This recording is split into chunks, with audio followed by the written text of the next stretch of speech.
जो तूने मुझे शेयर की थी। हाँ हाँ, ओके रिकॉर्डिंग तो समझ में आ गई थी, मैं लिंक नहीं कर पा रही थी कि उस क्वेश्चन का आंसर इसमें कहाँ है, वो लिंकिंग नहीं हो पा रही थी उससे। ओके। रिकॉर्डिंग तो मुझे समझ में आ गई थी, तो लेकिन फिर वो डायरेक्ट आंसर नहीं थे ना उसमें। सारे सुन लिए थे, डायरेक्ट आंसर तो थे उन्हीं में ही थे, सारी सुन ली थी ये रिकॉर्डिंग।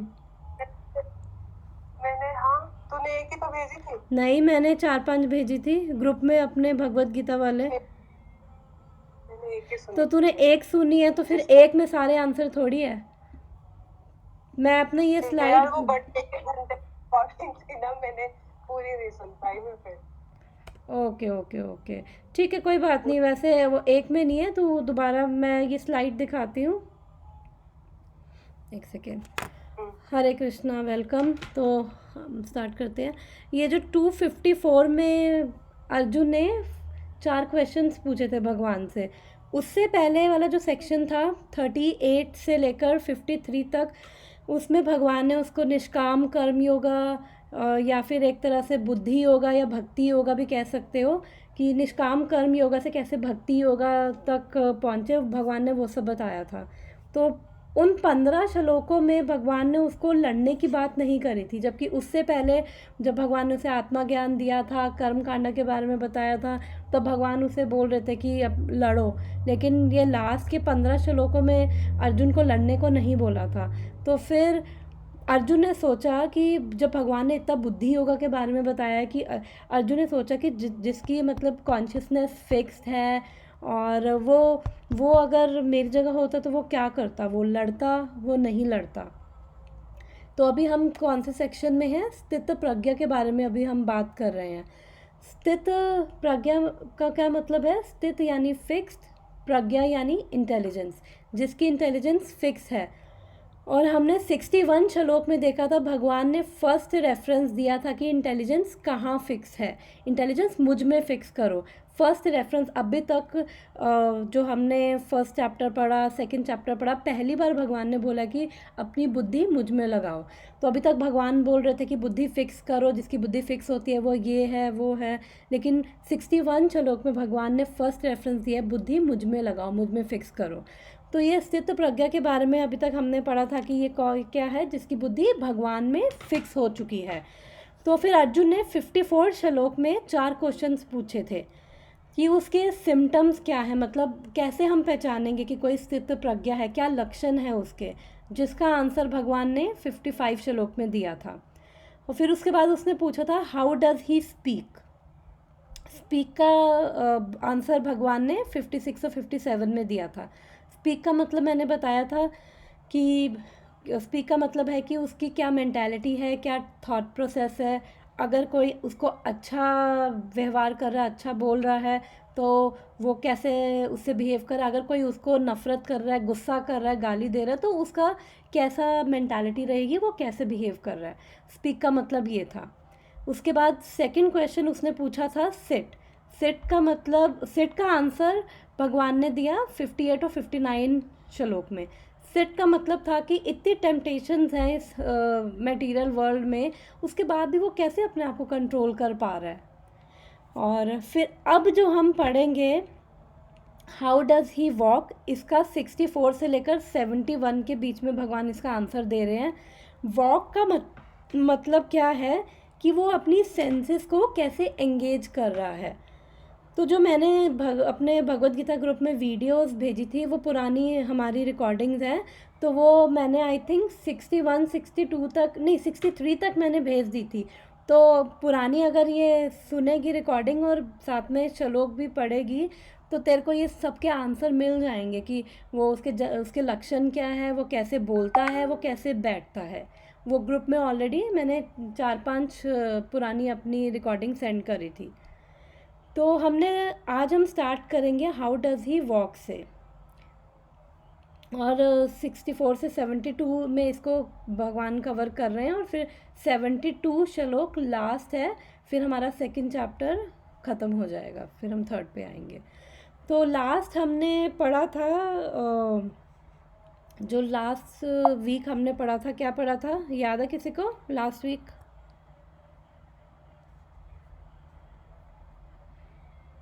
62 और 63 श्लोक हमने लास्ट पढ़ा था। याद है किसी को हमने क्या पढ़ा था लास्ट टाइम? आई थिंक ये था कि सेंसेस को कहाँ लगाना चाहिए, ये था। ओके, आप क्या कह रहे हो मम्मी? उसमें 4 साइन बताए थे, स्पीक का, सिट का और वाक का शायद अभी नहीं, लास्ट टाइम 62 और 63 श्लोक हमने पढ़े थे ना, उसमें क्या पढ़ा था? हाँ, उसमें कि हमारे जितना हमें हर लेवल में नीड को देखना होता है। जब हमारे अंदर कोई अवेयरनेस आ जाती है तो हमें क्रोध और बुद्धि का नाश हो जाता है। ओके, थोड़ा बहुत याद है, बाकी सब गोल है। एक बार दोबारा मैं जस्ट 5 मिनट में बता देती हूँ। लास्ट टाइम जो हमने पढ़ा था, हमने क्या पढ़ा था 62 और 63 में, कि जो स्थित प्रज्ञा नहीं, अभी तक तो हम स्थित प्रज्ञा की बात कर रहे थे। स्थित प्रज्ञा कौन है? जिसकी बुद्धि भगवान में फिक्स है, और जिसकी बुद्धि भगवान में फिक्स होगी यानी कि उसके अंदर इंटेलिजेंस है डिस्टिंग्विश करने की कि क्या सही है क्या गलत है।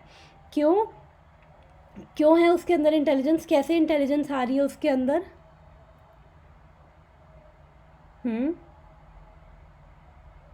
कैसे उसके अंदर इंटेलिजेंस आ रही है? जिसकी बुद्धि भगवान में फिक्स हो रही है तो उससे क्या फ़ायदा हो रहा है? बुद्धि भगवान में फिक्स हो गई, उससे क्या हो रहा है? भगवान में जब वो फोकस्ड हो गया, उसका जो भी काम वो करेगा वो भगवान के लिए करेगा, उस कॉन्सेंट्रेशन में करेगा, मतलब भगवान को ध्यान में रख के करेगा जो भी काम करेगा। तो उसको मतलब उसके जो मतलब जो भी उसके कहते हैं ना बैड कर्मा के बैड होते हैं, तो वो उन सब चीजों से मतलब बाहर निकल जाएगा। क्योंकि जब गुड कर्मा के गुड इफेक्ट बैड के बैड है, तो इसमें कोई इफेक्ट नहीं आएगा उसको। ओके, क्योंकि जब बुद्धि भगवान में फिक्स हो जाती है, इसका मतलब कि वो फिर इस मटेरियल कॉन्शियसनेस में नहीं है। क्योंकि अभी हम लोग का क्या रहता है, हम लोगों की जो कॉन्शियसनेस है, जो चेतना है, वो हमारी इन्हीं भौतिक चीज़ों में है। तो जब तक अभी क्या है कि अभी चलो ठीक है, थोड़ा सा भगवान के बारे में सुन लिया, ठीक है, थोड़ा सा ठीक लगता है, फिर उसके बाद हमारी चेतना का क्या होता है, वापस इसी भौतिक में रहती है। लेकिन जिसकी बुद्धि भगवान में फिक्स हो गई है, यानी कि उसकी जो कॉन्शियसनेस है वो क्या है, ट्रांसेंडेंटल कॉन्शियसनेस, यानी कि फिर उसकी कॉन्शियसनेस क्या है, धीरे धीरे ग्रेजुअली प्योरीफाई हो जाती है। क्योंकि जब भगवान में तभी बुद्धि लगेगी ना, जब हमारी जो चेतना है धीरे धीरे शुद्ध होती है चेतना, तो फिर उसके बाद वो जो ये अभी हम लोग क्या है, 3 मोड्स ऑफ मटेरियल नेचर, यानी कि सतोगुण, रजोगुण, तमोगुण, अभी हम लोगों का यही चलता रहता है, कभी सतोगुण, कभी रजोगुण, कभी तमोगुण। मोस्टली सतोगुण में तो कम ही होते हैं, रजो और तमोगुण ऊपर नीचे होता रहता है। तो उसके साथ क्या है, क्योंकि जब भगवान में बुद्धि फिक्स हो गई है, यानी कि उसके अंदर प्योरिटी है, उसकी कॉन्शियसनेस प्योर है, तो फिर ये जो सतोगुण, रजोगुण, तमोगुण है, फिर वो उसको ज़्यादा अफेक्ट नहीं करते हैं। क्योंकि वो क्या होता है, वो शुद्ध सतोगुण में पहुंच जाता है। क्योंकि जब भगवान में बुद्धि फिक्स हो जाती है, यानी कि जब बुद्धि भगवान में फिक्स है, तो यानी कि हमारे अंदर इंटेलिजेंस है डिस्टिंग्विश करने की, क्या एटर्नल है और क्या टेम्परेरी है। एटर्नल यानी कि जो सनातन परमानेंट है, और क्या टेम्परेरी है। फिर उसको पता रहता है कि उसको माया में और कृष्ण में अंतर पता चल जाता है। अंतर अभी हम लोगों को थियोटिकल पता है कि हाँ ठीक है, माया है, कृष्ण है। जब माया में नहीं होंगे, जब कृष्ण में नहीं होंगे तो माया में होंगे, और जब थोड़ा सा डिवोटी एसोसिएशन थोड़ी सी ये करते तो थोड़ा सा कृष्ण में हल्का फुल्का हो जाते हैं हम।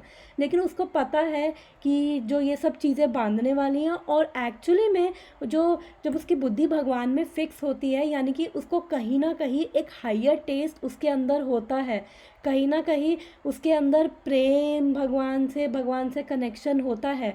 जब वो कनेक्शन होता है तो अपने आप जो ये हमने पढ़ा था ना, विषय विनिवर्तन्ते निराहारस्य देहिना 259 में, कि जब हायर टेस्ट मिलता है तो लोअर टेस्ट अपने आप धीरे धीरे जाने लगते हैं।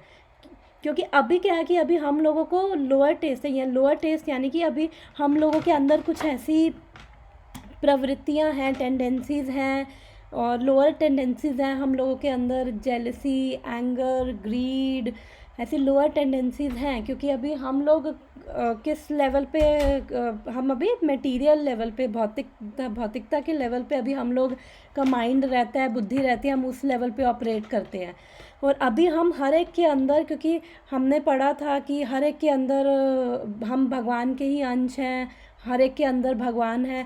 तो वो क्या है, जो जिसकी बुद्धि भगवान में फिक्स है वो डिस्टिंग्विश कर पा रहा है, वो देख पा रहा है कि हर एक चीज़ में उस भगवान को देख पाता है। जब हर एक चीज़ में, हर एक इंसान में भगवान को देख पा रहा है तो वो किसी से नफ़रत नहीं करता, किसी से वो उसको अटैचमेंट नहीं है, किसी से उसको नफ़रत नहीं है, वो समभाव में है। उसको चाहे गाली दे दो, चाहे कुछ कर दो, चाहे प्यार कर दो, वो सबके अंदर कृष्ण को देख पा रहा है। और उसकी कॉन्शियसनेस जो है मटेरियल नहीं है, उसकी चेतना ऊपर के लेवल पे है, इसलिए वो डिफ्रेंशिएट कर पा रहा है कि ये भौतिक है और ये स्पिरिचुअल है। तो उस जो चेतना की प्यूरिफिकेशन होती है, और वो अपनी, जिससे अगर भगवान में बुद्धि फिक्स है तो वो अपनी सेंसेस को भी कंट्रोल कर पा रहा है। उसके अंदर से, अभी तो हम लोगों के सेंसेस हमें कंट्रोल करती है, लेकिन वो अपनी सेंसेस को भी कंट्रोल कर पा रहा है, क्योंकि उसके अंदर वो प्योरिटी है। अभी हम लोगों में प्योरिटी नहीं है काफ़ी। अभी हम चैंटिंग भी जो करते हैं वो भी अनर्थ, वो ऑफेंसिव चैंटिंग करते हैं, अभी उसमें भी अपराध करते हैं। धीरे धीरे ग्रेजुअली जब हमें भी टेस्ट आएगा, जब हम डिवोशनल प्रैक्टिसेस करते जाएंगे और धीरे धीरे अपनी लोअर टेंडेंसीज छूटती जाएंगी, तो अपने आप वो हाइयर टेस्ट आने लगेगा। हाइयर टेस्ट यानी एक स्पिरिचुअल एक्सपीरियंस, एक वो एक्सटेसी फील होगी, एक ब्लिस फील होगी कि भगवान से कनेक्ट होने में जो होनी चाहिए। अभी हम लोगों को वो नहीं फील होती, बट अगर हम लगे रहेंगे इसमें, जो भी हम कर रहे हैं अगर उसमें लगे रहेंगे तो ग्रेजुअली धीरे धीरे हम उस लेवल पे भी पहुंचेंगे जब चेतना शुद्ध होगी और वो ब्लिस फील होगी। तो अभी हमने देखा था कि जो स्थित प्रज्ञा के बारे में भी हमने बात करी, तो लास्ट 62-63 में हमने देखा था कि जो स्थित प्रज्ञा नहीं है उन लोगों की कॉन्शियसनेस कैसी रहती है, कि सेंस के ऑब्जेक्ट्स देखे, मतलब कुछ भी ऑब्जेक्ट देखा इंद्रियों का, फिर उसके बाद ये पूरी हमने स्टेज पढ़ी थी कि जब हम उसको कंटेम्पलेट करते हैं, हम उसको ध्यान करते हैं, और ध्यान के बाद हमें उसमें अटैचमेंट डेवलप होती है, फिर उसके बाद उस अटैचमेंट की वजह से हमें लस्ट आ जाती है। अगर तो एक सेकेंड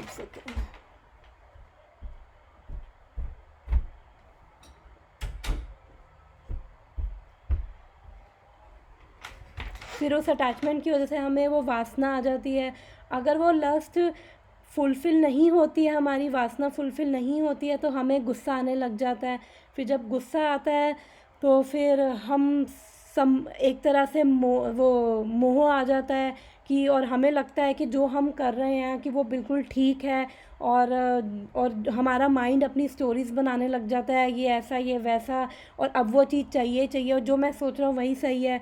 फिर उसके बाद बिविल्डरमेंट, हम कंफ्यूज हो जाते हैं, हमारी जो सेंसेस हैं, बुद्धि काम करना बंद कर देती है। फिर उसके बाद हमें एक्चुअली में जब ऐसी स्टेज होती है तो हमें भगवान से कनेक्ट होना चाहिए, शास्त्रों से कनेक्ट होना चाहिए, भक्तों से कनेक्ट होना चाहिए।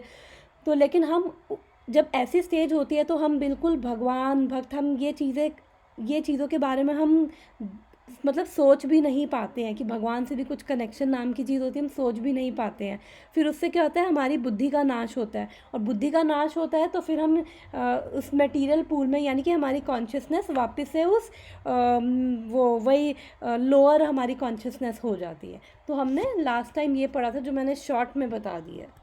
अब हम बढ़ते हैं आज का, क्योंकि ऑलरेडी आज का भी बहुत टाइम हो गया है, मतलब टाइम थोड़ा ज़्यादा हो गया। तो आज सिर्फ केवल एक श्लोक पढ़ेंगे, छोटा सा है।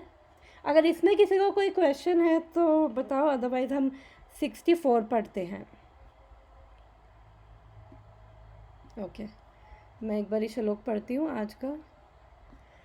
हरे कृष्णा कृष्णा कृष्णा हरे हरे, हरे रामा राम राम हरे हरे। जय श्री कृष्ण, जय श्रील प्रभुपाद। 264। रागद्वेष विमुक्तिस्तु विषयानिन्द्रियैश्चरन् आत्मवश्यर्विधेयात्मा प्रसादम अधिगच्छति। कोई बोल रहा था क्या बीच में कुछ? ओके, तो हम आज का श्लोक पढ़ते हैं। अब हम जो ये सेक्शन शुरू किया है 64 से 71, उसमें भगवान किसका आंसर दे रहे हैं? How does he walk. Walk का क्या मतलब मैंने बताया है कि वो अपनी सेंसेस को कैसे एंगेज करता है।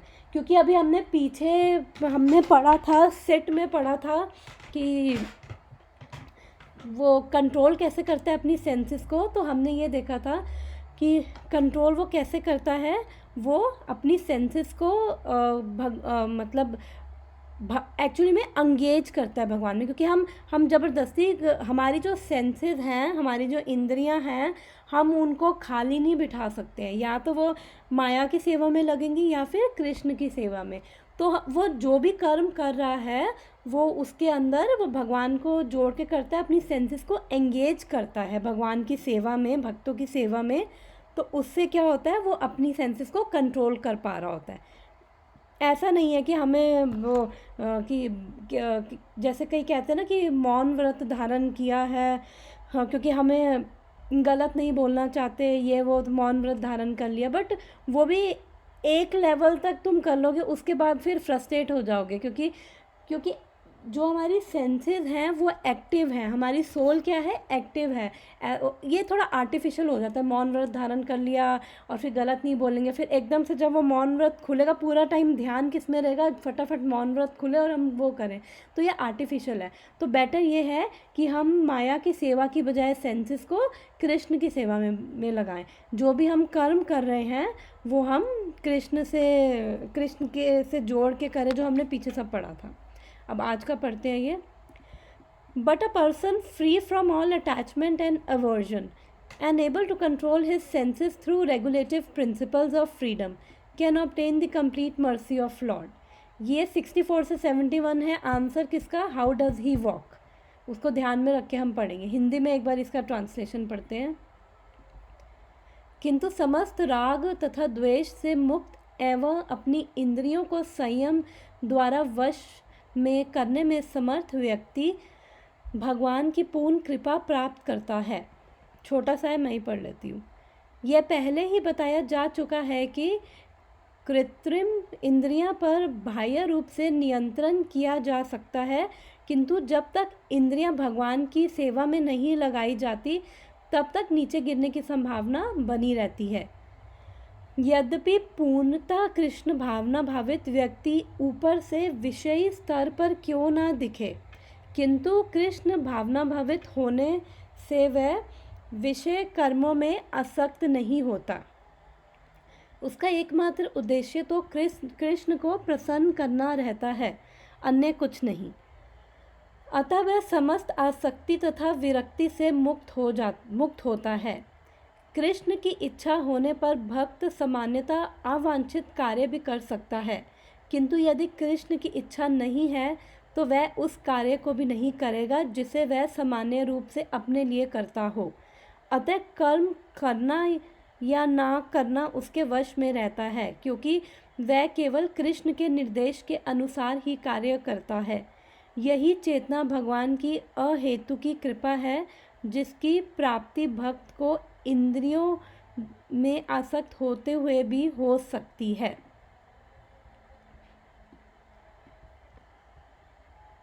It is already explained that one may externally control these senses by some artificial process, but unless senses are engaged in transcendental loving service of Lord, there is chance of fall. Okay.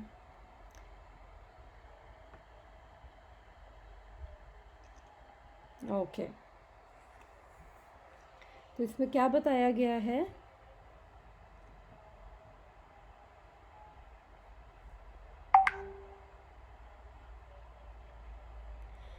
इसमें क्या कह रहे हैं कि अ person free from all attachment and aversion is able to control his senses through regulative principles of freedom can obtain the complete mercy of Lord. Attachment या aversion. Attachment तो हमें पता है कि हमें वो आसक्ति होती है। एवर्जन यानी कि जो जिसको ना तो किसी से अटैचमेंट है ना ही किसी से डिसलाइक। अवर्जन यानी डिसलाइक, ना किसी से नफ़रत है, वो ही अपनी सेंसेस को कंट्रोल कर सकता है। कैसे? Regulative principles of freedom.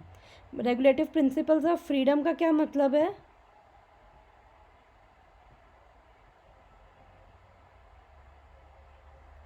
Basically जो भी हमारे जो नियम हैं, जो भी हमारे, वो तो एक तरह से हमें लगते हैं ना कि ये तो इसमें लिखे कि रेगुलेटिव प्रिंसिपल ऑफ फ्रीडम, लेकिन जो भी नियम है हमें लगते हैं कि अरे ये नियम तो कितने मतलब एक तरह से हमें बांधने वाले लगते हैं, पर यहाँ पे फ्रीडम लिखा है। क्यों? रेगुलेटिव प्रिंसिपल्स ऑफ फ्रीडम क्यों? यहाँ पे नियम तो जनरली होते हैं ना, हमें जब जब कोई रूल्स फॉलो करने पड़ते हैं तो हमें लगता है ना अरे हम बंध गए उसमें, बट ये फ्रीडम क्यों लिखा है यहाँ पे? किसी को कोई आइडिया यहाँ पे ऐसा फ्रीडम क्यों लिखा है?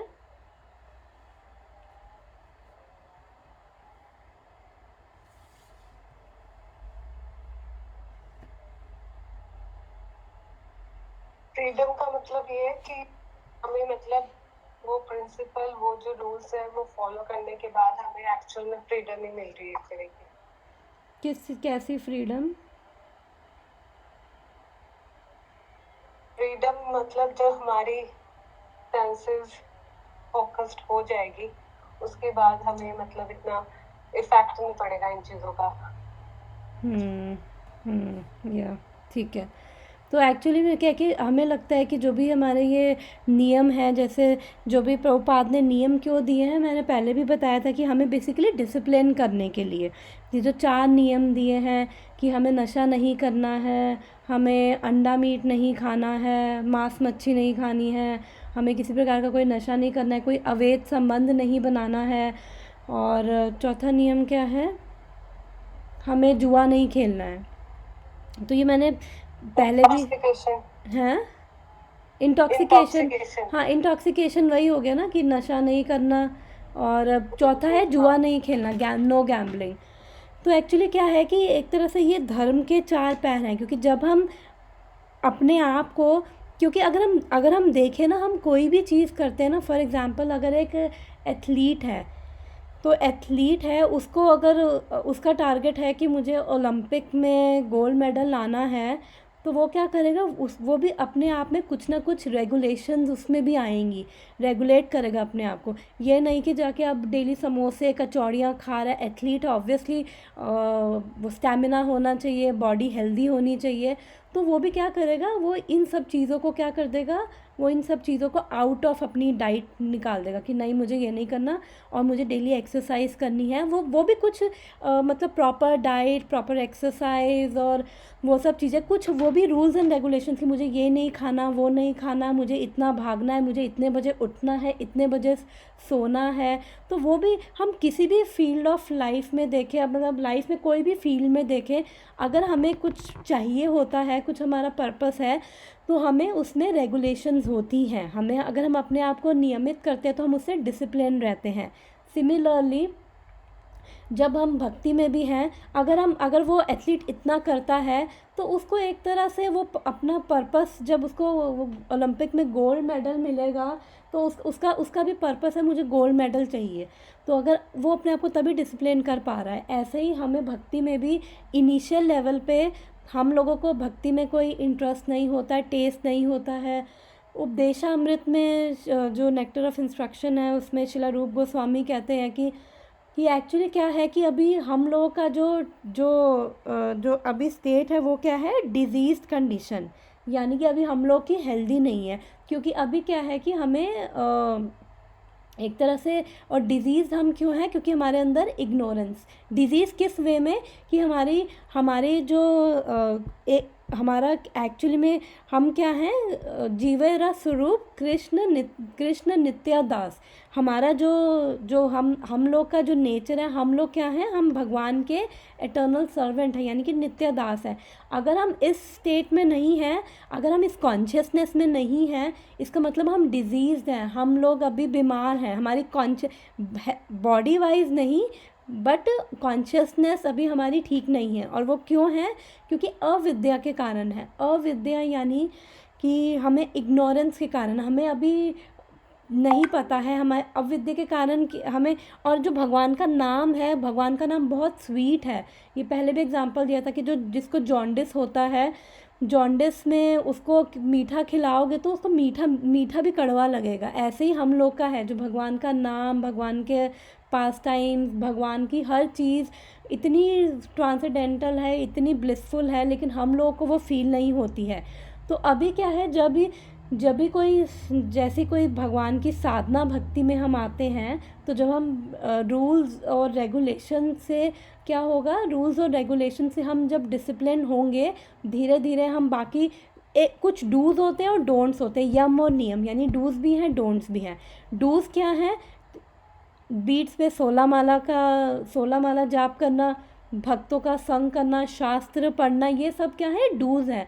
डोंट्स क्या है? जो प्रभुपाद ने ये रेगुलेटिव प्रिंसिपल्स दिए हैं, ये 4 चीज़ें नहीं करनी है। उससे क्या होगा, धीरे धीरे जब हमारी कॉन्शियसनेस ये सब करते हुए ग्रेजुअली प्योरीफाई होगी, फिर हमें जो भी अभी हमें मुश्किल लग रहा है कि अरे ये कई लोगों को तो प्याज लहसुन में ही इतने वो अड़ंगे पड़ जाते हैं कि प्याज लहसुन वाली स्टेज और ये वो अभी हमें लगती है कि अरे ये है वो है।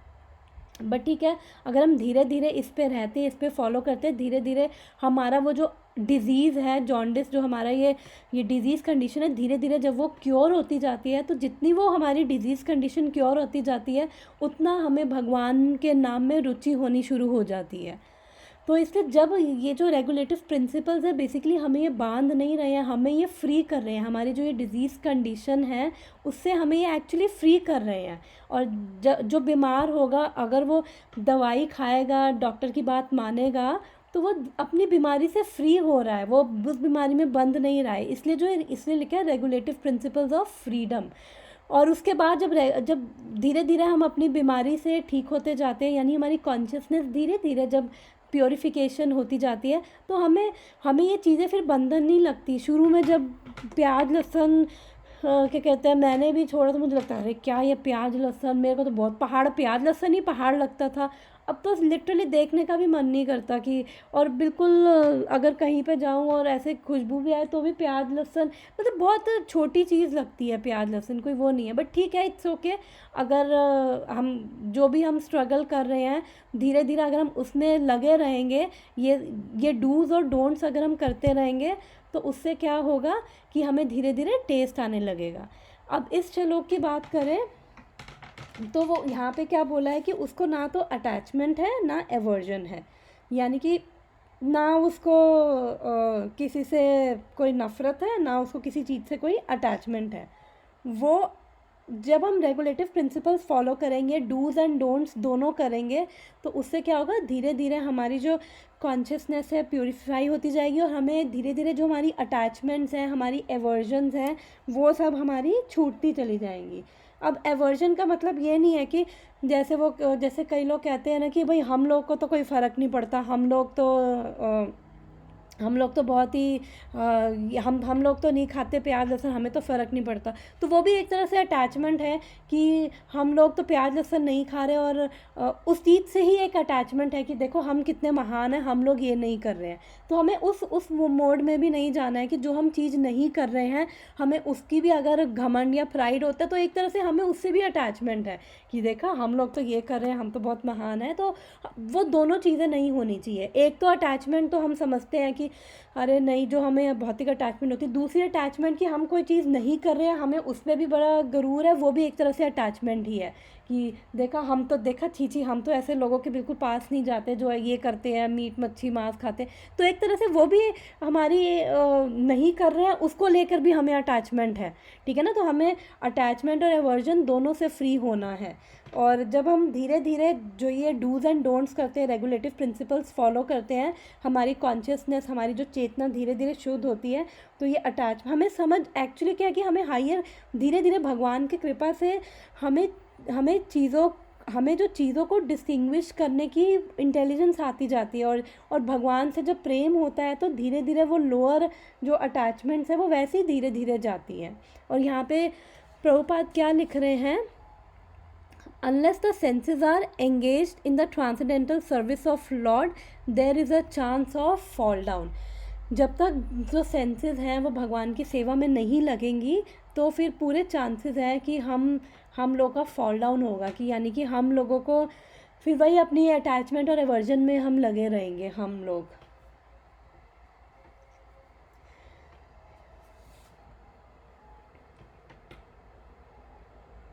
तो जो ये क्या कहते हैं रेगुलेटिव प्रिंसिपल्स है, एक तरह से हमें जो हम इमोरल वेज में इंजॉय करना चाहते हैं गलत तरीक़ों से, हमें उन चीज़ों से रोकता है, ठीक है ना. और बाकी वो तो मैंने बता दिया था. और एक तरह से ये हमारा क्या कर रहा है, प्रोटेक्शन कर रहे हैं. ये जो रेगुलेटिव प्रिंसिपल्स हैं हमारी कॉन्शियसनेस की प्रोटेक्शन कर रहे हैं. इसलिए जब हमारी कॉन्शियसनेस की प्रोटेक्शन होगी, हमारी चेतना शुद्ध होगी, तो धीरे धीरे हम फ्री हो रहे हैं सब चीज़ से. The Krishna conscious person is concerned only with the satisfaction of Krishna, nothing else. Therefore, he is transcendental to all attachments and detachments. Even जो लोग बहुत क्या कहते हैं वो करते हैं, दान पुण्य करते हैं और वो सब भी, तो उन लोगों को भी कहीं ना कहीं अटैचमेंट है. मतलब दान पुण्य अच्छी चीज़ है, लेकिन हमें देखना है कि जब हम दान पुण्य भी करें तो हमारी कॉन्शियसनेस कैसी होनी चाहिए. उन लोगों को भी अटैचमेंट है, क्योंकि अल्टीमेटली क्या होता है कि जब हमें क्या कहते हैं, हमें दान पुण्य भी क्या है, एक तरह से हम सेवा ही कर रहे हैं ना किसी की. तो हमारा जो क्या है नेचर, क्या है, सेवा का नेचर है. या तो हम माया की सेवा करेंगे या फिर हम कृष्ण की सेवा करेंगे. तो बेटर है कि जब हमारी जो सेंसेस हैं वो भगवान की सेवा में लगती हैं तो फिर वो माया की सेवा में नहीं लगेंगी. तो कैसे, क्योंकि हम हर चीज़ को, हम पीछे भी पढ़ चुके हैं कि जो हम खा रहे हैं वो हम प्रसाद खाएं तो एक तरह से वो भी सेवा है. जो ये भगवान के नाम का जाप कर रहे हैं, हरे कृष्णा महामंत्र का, हरे कृष्णा कृष्णा कृष्णा हरे हरे, हरे राम राम राम हरे हरे, तो ये भी एक सेवा है. ये भी हम अपने जीव की सेवा कर रहे हैं. जीव से हम प्रसाद खा रहे हैं, भगवान के नाम का जाप कर रहे हैं, सेवा कर रहे हैं. अभी हम जो सुन रहे हैं भगवत गीता, वो सेवा है. वो भी वो सेवा कर रहे हैं एक्चुअली. वो बोल रहे हैं तो वो भी हम किसी को बता रहे हैं, तो वो भी एक सेवा कर रहे हैं भगवान की, क्योंकि भगवान का नाम किसी को बता रहे हैं, प्रचार कर रहे हैं, तो वो भगवान की सेवा है. और हम सुन रहे हैं तो वो भी सेवा है. ये जो हम सब करें भगवान का नाम सुनना, अपनी सेंसेस से जो भी करें, हम देख रहे हैं, भगवान के दर्शन कर रहे हैं. हमें इवन तो ऑफिस जाना पड़ता है, हमें हम अपने नॉर्मल डेली जो भी अपने हम काम करते हैं, वो हम हर चीज़ को हमें केवल अपनी कॉन्शियसनेस बदलनी है. हमें अपने काम नहीं बदलने, अपने कर्म नहीं बदलने हैं. हमें ऑफिस जा रहे हैं, खा रहे हैं, पी रहे हैं, सो रहे हैं, हम सब कृष्ण कॉन्शियसनेस में कर सकते हैं. कि भगवान की वो कृष्ण कॉन्शियसनेस, मतलब कि उस कॉन्शियस भगवान से एक कनेक्ट, भगवान से हर चीज़ को जोड़ते हुए अगर हम करते हैं, भगवान से कनेक्शन फील करते हुए करते हैं, तो वो कृष्णा कॉन्शियसनेस है.